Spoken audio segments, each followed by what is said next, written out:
오늘은 2023년 6월 15일 목요일입니다.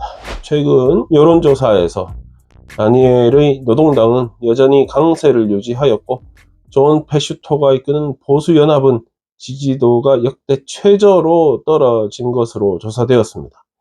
노동당 지지도는 지난 조사 당시 42%에서 41%, 1% 살짝 떨어졌지만, 보수연합 같은 경우는 30%에서 26%로 뚝 떨어졌고, 총리로서 1대1 선호도 조사, 다니엘과 존 이렇게 1대1로 붙이면 다니엘이 49%, 존이 26%, 결정 못하겠다 25%가 나왔다고 합니다.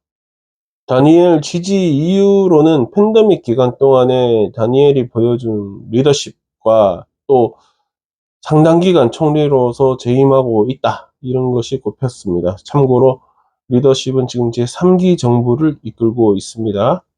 그리고 지지하지 않는 층은 빅토리아주 예산의 부채 상승과 또 인프라스트럭처 공사의 막대한 비용 지출, 요걸 이유로 들었습니다. 지난번에 발표한 빅토리아주 예산안에 대한 세부 조사도 있었는데, 비싼 학비 받는 사립학교에 대한 급여세 면제를 해지시키겠다 뭐 이렇게 했었는데, 그거에 대해서는 찬성이 40%, 반대가 26%, 결정 못하겠다가 34%가 나왔고, 자신이 거주하는 주택 외에 임대료를 받는 목적으로 가지고 있는 투자용 주택 보유자에 대해서 이제 새롭게 토지세를 때리기로 했지 않습니까? 그것에 대해서는 찬성이 33%, 반대가 39%, 결정 못하겠다가 28% 나왔습니다. 워런다이트 지역구 의원인 자유당 소속 라이언 스미스가 의원직을 그만두겠다라고 이제 선언했었죠.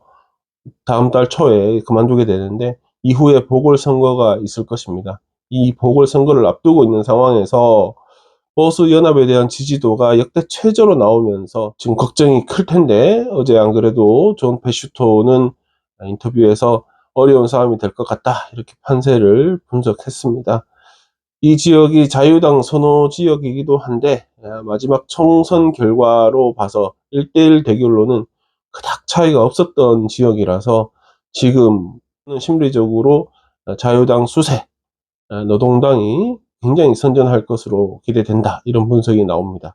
개인적으로는 다니엘 현 총리가 참 일을 못한다라고 생각을 합니다. 여러 분야에서 그런 게 보이고, 잘한다, 생각보다 잘했다라고 평가할 수 있는 건 솔직히 손에 꼽는 상황인데, 그럼에도 불구하고 지지도가 높은 건 이해가 되는 게, 존 페슈터가 이끄는 뭐 보수 연합 같은 경우는 솔직히 무슨 힘이 없습니다. 이 사람 말고 저 사람한테 맡기면 일을 더 잘할 것 같아 라는 생각이 솔직히 안 들고, 얘도 엉망인데 쟤한테 맡기면 더 망칠 것 같아, 이런 생각이 훨씬 크다는 겁니다. 보수 연합에서 뭔가 좀 하려면 좀 더 강력한 어떤 리더십을 가진 머리에 쏙 박히는 인물이 나와야 되지 않겠나, 그런 생각을 합니다. 반면 노동당 같은 경우는 다니엘이 뭐 누구 평가로는 잘해서 오래 하는 거라고도 하는데, 제가 어디서 들은 걸로는 당 내의 지지 기반을 다지기 위해서 2순위로 떠오르는 인물을 관리를 참 잘한다, 뭐 이런 게 있다고 합니다. 당수로서 내가 한번 나서 보겠소, 당신 대신 내가 해보겠소, 그럼 더 좋게 할 수 있어, 뭐 이러고 나올 사람이 지금 현재 없다는 겁니다. 그래서 지가 그 자리에서 나오지 않는 한은 다니엘이 계속 빅토리아주를 이끌고 갈 것이고, 그만큼 힘을 얻어서 지가 원하는 대로 할 것이며, 일반이 야 그거 아니잖아, 우리 너무 힘들어 하는 것도 무시될 수밖에 없는 상황으로 갈 것이다. 글로벌 회계 컨설팅 그룹이죠, PwC. 새로운 혐의가 또 언론에 의해 공개되었습니다. 일전에 제가 말씀드린 적이 있는데, 연방정부에서 부탁한, 그러니까 해외 기업이 호주에 들어와서 내는 기업 세금이 있을 거 아닙니까? 그거에 대한 컨설팅을 미국에다가 흘렸어요. 제가 봐서는 이건 뭐 고의로 흘린 건데, 하여튼 뭐 그러고 나서 각 주정부가 이때까지 회계 컨설팅을 자문을 하다가 계약을 다 철회했습니다. 빅토리아주 빼고 연방정부로부터 대학 교육에 대한 컨설팅을 계약을 했는데, 그 계약하기 24시간 딱 전에 호주의 각 대학교의 그 영어 강의 등을 개설하고 운영도 해주고, 또 중국 유학생들이 주라는데 이제 유학생을 모집해서 호주에 있는 대학교 정규 과정에 입학시키주고 하는 사업을 하는 톱 에듀케이션 그룹이라는 회사가 있는데, 이 그룹의 지분 550만 불치를 매입하였답니다. 그리고 1년 동안에 또 PwC의 고위 파트너 8명이 이 그룹에, 톱 에듀케이션 그룹에 250만 불을 개인 투자하기도 하였습니다. 그래서 총 800만 불이 투자가 됐는데 2016년, 2017년 요 두 해에 걸쳐서 투자됐고, 마침 2018년 홍콩 주식시장에 톱 에듀케이션 그룹이 상장되었습니다. 누가 득받는지 뻔히 보이죠? PwC의 전임 CEO가 작년까지 이 그룹의 이사 자리에 앉아 있기도 했습니다. 간단하게 정리해 보면, 대학 교육을 관장하는 정부 기관의 컨설팅을 해주면서 그 대학 교육에 서비스를 제공하는 또 그룹의 지분을 매입해 가지고 개인적 투자도 하고, 전임은 뭐 이사회까지 들어가 있고, 이런 방식이었다는 겁니다. 며칠 전에 업계 최대 규모라고 할 수 있죠. 오스트레일리안 리타이어먼트 트러스트, 헤스타, 앤어웨어 슈퍼, 요런 대규모 그 슈퍼 펀드 회사들이 PwC하고 계약을 이제 다 파기해버렸습니다. 믿을 수 없는 회사라는 거죠. 지들 이익만 추구한다. 고객의 정보를 마구 날려가지고 지들 이익만 추구한다. 이거 누가 하겠습니까, 이거? 레스트라는 슈퍼펀드 회사는 지금 현재 리뷰 중이라고 하고, 텔레비전 광고도 수없이 나오는 시버스하고 호스트 플러스 같은 경우도 지금 모니터링 중이다, 이렇게 밝힌 적이 있습니다. 하지만 빅토리아 주정부는 새로운 계약을 또 체결하여서 빅토리아 주정부가 가진 민감한 회계 정보들을 PwC와 공유하게 됐다는 거. 하여튼 뭐 요즘 그런 말이 유행이던데, 한번 믿으면 끝까지 쓴다. 이게 상황에 따라 좋은 말일 수 있는데, 과연 이 상황이 그 상황인지 그건 제가 잘 모르겠습니다. 이제는 잘 사용하지도 않는 페스티벌 홀이라고 웨스트 멜번에 낡은 건물이 있습니다. 겉으로 봐서는 낡았지만 안에는 뭐 멀쩡하죠. 훨씬 더 잘 되어 있을 겁니다. 1913년도에 이 건물이 올라갔는데, 이 스타디움 목적으로 이제 건물이 올라갔고 오픈했고, 실제로 각종 뭐 복싱 이벤트나 스포츠 이벤트 이런 게 많이 있었다고 합니다. 1955년도에 화재 사고 때문에 이제 대부분 소실됐고, 56년도에 멜번 올림픽이 있었거든요. 그 시기에 맞춰서 다시 재건축되어 가지고 올림픽 때는 권투, 농구, 체조 이런 올림픽 종목을 개최하기도 했었습니다.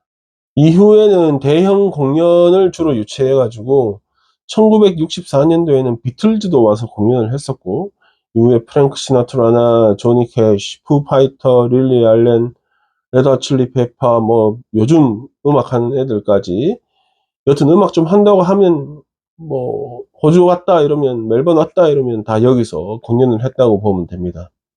그러다가 2018년도에다가 여기에 뭐 아파트를 올린다 만다 뭐 이런 말이 나오기 시작했는데, 그때 마침 문화재로 등록이 되어 버려 가지고 아파트를 뭐 한 해만 해도 말이 붕 떠버렸죠. 그러다가 2020년에 시드니에 있는 힐송 교회가 23밀리언 달러, 2300만 불에 매입을 해 가지고 교회 예배당으로 쓰고, 또 뭐 가끔 다른 공연도 하고 그런 용도로 쓰여져 왔다고 합니다.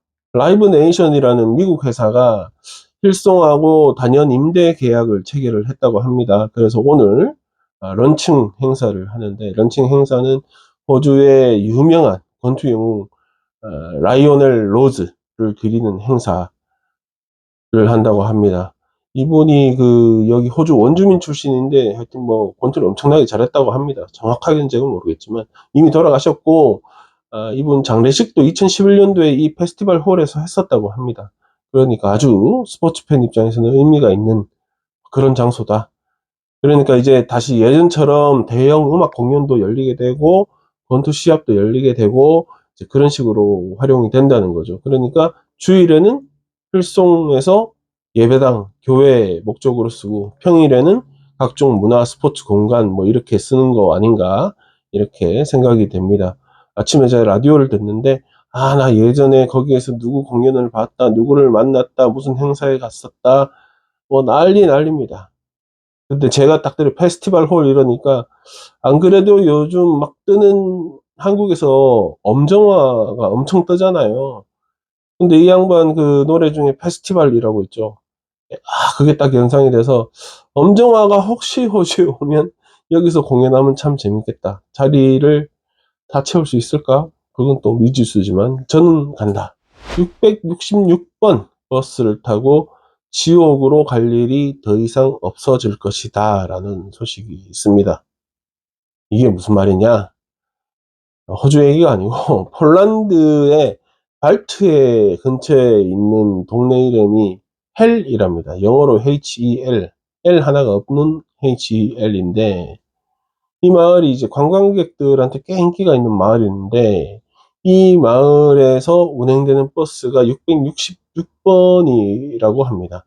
이 마을로 들어가는 버스겠죠? 일부 기독교 관계자들이 그러니까 당연히 항의를 할 만한 숫자죠. 666번이라는 게. 그래서 계속 항의를 하니까 이 666번 운영하던 지역버스 회사가 알겠다. 그러면 669번으로 바꿔서 운행하겠다. 그래서 그 669번이 6월 24일부터 운행된답니다. 이 이야기가 나오자마자 또 동네 사람들이 이게 뭔 소리냐, 웃기는 소리 하지 마라 해가지고 회사는 벌써부터 666번으로 다시 돌려야 되나 뭐 이런 생각도 지금 하고 있다고 합니다. 하필 666번이 동네 이름 헬, 지옥으로 간다. 참 웃긴 일입니다. 제가 일하는 버스 회사에서도 버스 노선이 666번은 뭐 제가 본 적은 없는데 버스 고유 번호가 있죠. 버스 고유 번호가 있는데 666번이 있습니다. 가끔 저도 뭐 배차되면 몰긴 하는데 뭐 크게 신경은 안 쓰지만 제가 아는 바 666번은 이때까지 사고를 한 번도 낸 적이 없다고 합니다. 네, 오늘 제가 준비한 소식은 여기까지입니다. 즐거운 하루 되시고요.